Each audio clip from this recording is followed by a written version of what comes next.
అందరికీ వరలక్ష్మి వ్రతం శుభాకాంక్షలు. ఏంటి నేను సేమియాతో స్టార్ట్ చేశాను ఫస్ట్ అనుకుంటున్నారా? ఇంట్లో పనులు తప్పవు కదా!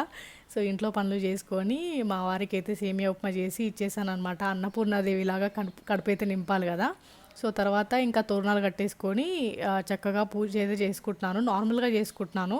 సో, ఇంకా వ్రతం స్టార్ట్ చేసుకోక ముందుకే లేట్ అవుతుంది కదా! అప్పటి వరకు ఇంకా దేవుళ్ళకైతే మంచిగా పూజ చేసుకొని, శ్లోకాలు చదివేసుకొని కొబ్బరికాయ అయితే కొట్టేసిన అనమాట. ఇంకా చక్కగా మెయిన్ డోర్ దగ్గర రంగురంగులుగా ముగ్గులు వేసుకొని అలంకరించుకున్నాను అనమాట. సో, ఇలా ప్రసాదాలు కూడా 5 రకాలు చేసినాము. గారెలు, పరమాన్నం, పులిహోర, సేమియా పాయసం, శనగలు 5 రకాలు చేసినాము. సో, ఫస్ట్ వ్రతం స్టార్ట్ కాకముందుకి అన్నీ రెడీ చేసుకొని పెట్టుకోవాలి. సో, హడావిడిగా కాకుండా అన్నీ రెడీ చేసుకొని దగ్గర పెట్టుకుంటే నిష్టతో పూజ చేసుకోవచ్చు అమ్మవారికి.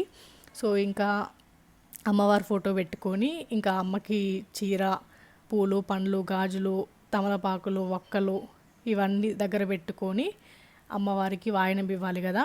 సో, పూలు, పండ్లు అన్ని దగ్గర పెట్టుకొని దీపాలు వెలిగిస్తూ అమ్మకి మంచిగా పూజ చేసుకున్నాను నేనైతే. పెళ్ళికన్నా ముందు, పెళ్ళైన తర్వాత అసలు నేను వరలక్ష్మి వ్రతంలో ఎప్పుడు పాల్గొనలేదు. మేబీ ఇప్పుడు రాసి పెట్టుండొచ్చు, అందుకే ఇలా చక్కగా చేసుకుంటున్నాను. అండ్ వరలక్ష్మి వ్రతంలో నేను చేసుకున్న హైలైట్ ఏంటి అని అంటే అరిటాకు వేసి అమ్మకి నేను స్వయంగా వడ్డిస్తున్నట్టుగా ఇదే హైలైట్ అనమాట నేను చేసుకున్న వ్రతంలో. సో, చక్కగా పూజ చేసుకున్నాను అమ్మతోని. వరలక్ష్మి వ్రతం అసలు ఎందుకు చేసుకుంటారో తెలుసా? సాక్షాత్తు పరమశివుడు పార్వతీదేవితో వరలక్ష్మీదేవి వ్రతం గురించి చెప్తాడు.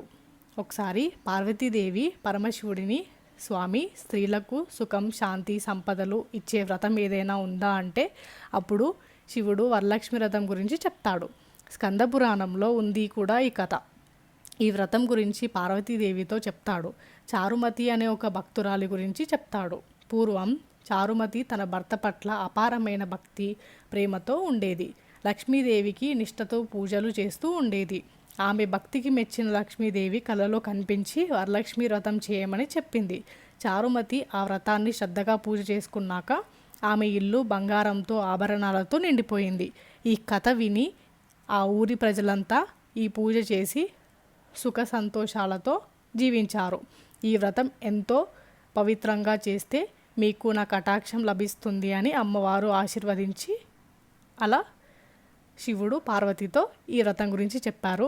ఏ వ్రతం చేసుకున్నా, ఏ పూజ చేసుకున్నా మన భర్త దగ్గర ఆశీర్వాదం అయితే కంపల్సరీ తీసుకోవాలి. ఎంతో పుణ్యం కదా, పతియే ప్రత్యక్ష దైవం.